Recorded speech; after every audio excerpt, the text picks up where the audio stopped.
हमारे दूर दूर से आए हुए राजयोगी भाई बहने, जिन्होंने अपना सर्वस्व जीवन जन कल्याण के लिए समर्पित किया, जो कि आप सभी देख रहे हैं सफेद वस्त्रधारी, ये वो महान आत्माएं हैं जिन्होंने अपना संपूर्ण जीवन परमात्मा के कार्य में लगाया और एक लक्ष्य को अपने जीवन में लिया कि मुझे जन जन तक, जैसे मैंने अपने जीवन को श्रेष्ठ बनाया, ऐसे मैं जन जन तक हर मनुष्य आत्माओं का जीवन श्रेष्ठ बना सकूं।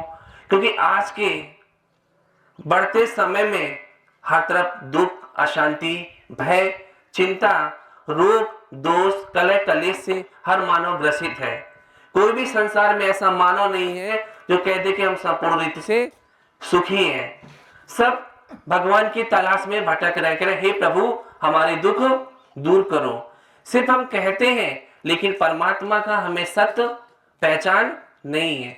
ढूंढते रहते हैं, कभी मंदिरों में, कभी मस्जिदों में, कभी गिरजा, कभी गुरुद्वारों में। जब उनसे भी काम नहीं चला तो तांत्रिकों को, पेड़ पौधे, पशु पक्षियों में हमने भगवान को ढूंढा, फिर भी भगवान को हम ढूंढ नहीं पाए।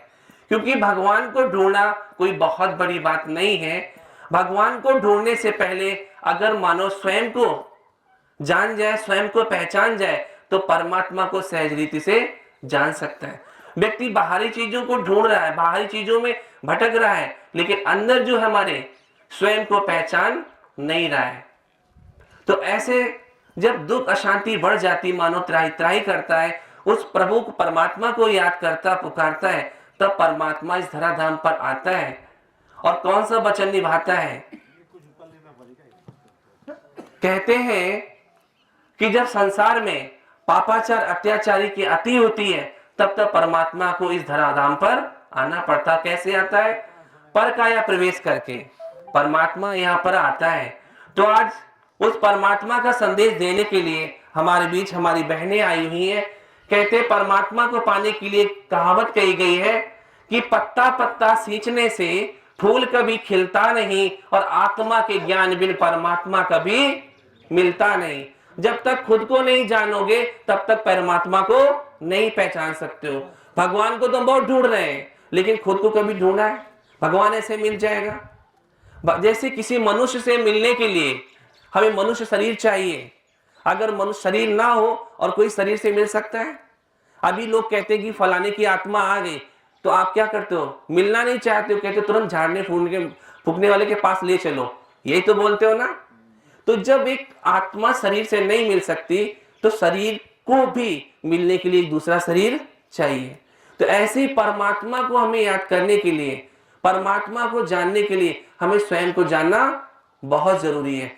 जिसने खुद को नहीं जाना उसने कुछ भी नहीं जाना। जीवन तो लिया मनुष्य का, लेकिन मनुष्य जीवन उसका यूं ही व्यर्थ जा रहा है।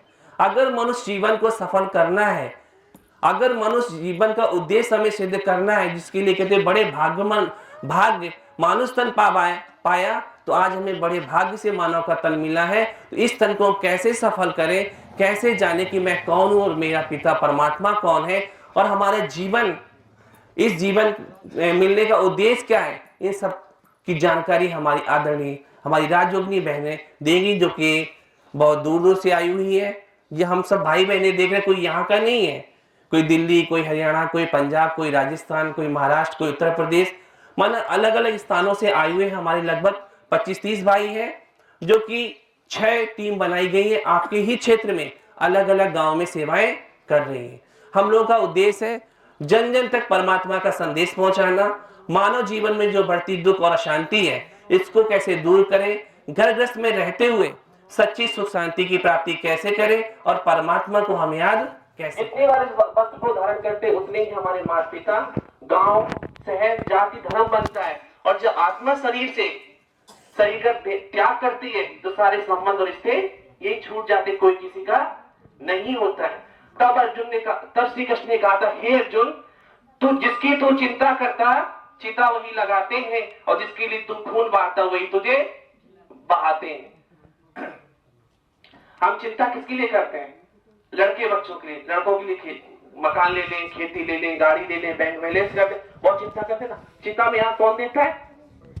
वही तो देता है ना। जिसके लिए चिंता करते चिता वही लगाते हो, जिसके लिए तुम खून बहाते हो, हमारे परिवार है, हमारे अपने, हमारे भाई है, हमारे बंधु है ना, चिता वही लगाते हैं। चिता पे लकड़ी कौन रखता है? परिवार वाले ही तो रखते हैं। चिता पे लिटाता कौन है? वही तो लिटाते हैं ना। ये संसार में कड़वा सत्य है, लेकिन इस सत्य को हम जानते हुए भी अनदेखा कर रहे हैं। तो हम भाई बहनों का उद्देश्य यही है कि मानव जो आज भ्रमित है, क्योंकि संसार में कोई भी ऐसा नहीं है जो आके वापस दोबारा ना गया हो, क्योंकि ये मृत्यु लोक है, और मृत्यु लोक में जो आया है वो उसे एक दिन मौत की सैया में जरूर लेटना पड़ा, जिसके लिए कहते हैं आना और जाना जे मुसाफिर खाना, जो आया उसे एक दिन है जाना, राजा रंग के फकीर, कोई जाए डोली चढ़ कोई जाए बांधे जंजीर। देवताएं भी नहीं बच सके, महात्माएं भी नहीं बच सके, तो हम मनुष्य आत्माओं का क्या क्या कहें? इतने बड़े बड़े संत महात्मा, उनको भी एक दिन जाना पड़ा है। तो जब जाना ही है, संसार से एक दिन निश्चित है, कोई अजर अमर नहीं है, कोई अमृत पी के नहीं आया, जाना निश्चित है। जब जाना है तो कुछ ना क्यों ना कुछ ऐसा कर्म करके जाए जो अपनी एक पहचान छोड़ जाए। राम भी आए, ध्रुव भी आए, प्रहलाद भी आए, कृष्ण आए, रानी लक्ष्मीबाई आई, जवाहरलाल नेहरू आए, महात्मा गांधी, कितने आए थे? तो मनुष्य थे ना, लेकिन उन्होंने ऐसा कर्म करके गए जो लोग आज उनको याद करते हैं। अगर उनका जन्मदिन मनाते तो उनका मरण दिन भी मनाते, कितने धूमधाम से मनाते हैं। तो ऐसे मनुष्य का जीवन हमने धारण किया है, मनुष्य का तन मिला है, कहते बड़े भाग्य से मिलता है, तो इस तन को क्यों ना आप इसका सफल करें। क्योंकि जब ऊपर जाओगे तो ऊपर वाले को क्या जवाब दोगे? भगवान कहेगा कि तुमने एक बार मौका मांगा तो मैंने दिया, और तुमने जाके क्या किया? और अभी बोला था ना, मुट्ठी बांध के आए थे, तो मुट्ठी कब बांधी जाती है? बता सकता कोई? मुट्ठी कब बांधी जाती है? जब हम कोई संकल्प करते हैं, कोई प्रतिज्ञा करते हैं, तब मुट्ठी बांधते हैं ना।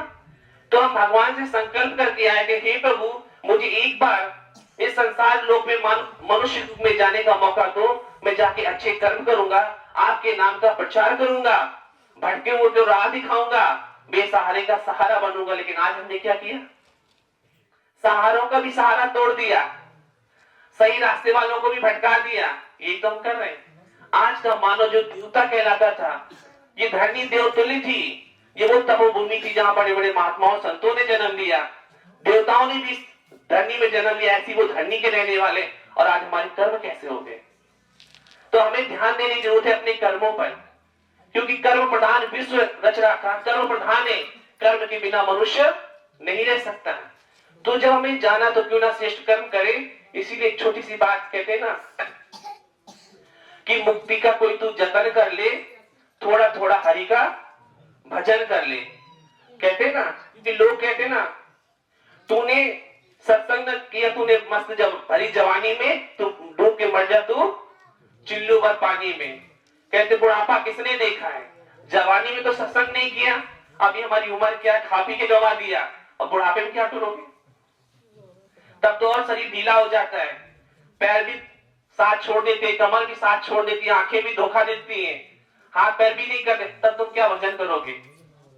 ध्यान लगाए कहा जाए भगवान को याद करो, फिर भी भगवान याद नहीं आएगा। तो आज हम सब जो भाई बहने यहाँ आए हैं, आप सबके बीच क्यों आए हैं? सभी को पता है कि भगवान को याद करेंगे तो अच्छा होगा। बहुत से लोग के मन में चलता है सत्संग सुनाने आ गए, इनके पास कोई काम धाम नहीं है क्या? बहुत से लोग मन में संकल्प चलता है, अच्छे जो लोग निकल पड़ते तो खूब फायदा है, खूब मिलता होगा, लेकिन हम लेते नहीं है। हम क्या देंगे आपको और क्या हमें दोगे? देने वाला तो वो है, उसने एक सिर्फ माध्यम बना के रखा है। हम लोग तो बस जन जन तक जाकर वही आपको याद दिला रहे हैं कि ये वही भूमि है, ये वही जगह है, तुम सब वही आत्माएं हो जिसके लिए कहते थे जहां डाल डाल पर सोने की चुड़िया करती थी बसेरा, वो भारत देश था मेरा। जहां सत्य अहिंसा और धर्म का लगता पक था डेरा, वो भारत देश था। क्योंकि जहां पर हर बालक एक मोहन और हर बालक एक राधा, जितनी सुंदर दुनिया थी, दूध दही की नदियां बहती थी, एक घाट पर गाय और शेर पानी पीते, इतनी सुंदर दुनिया, इतना प्रेम था, भाईचारा था।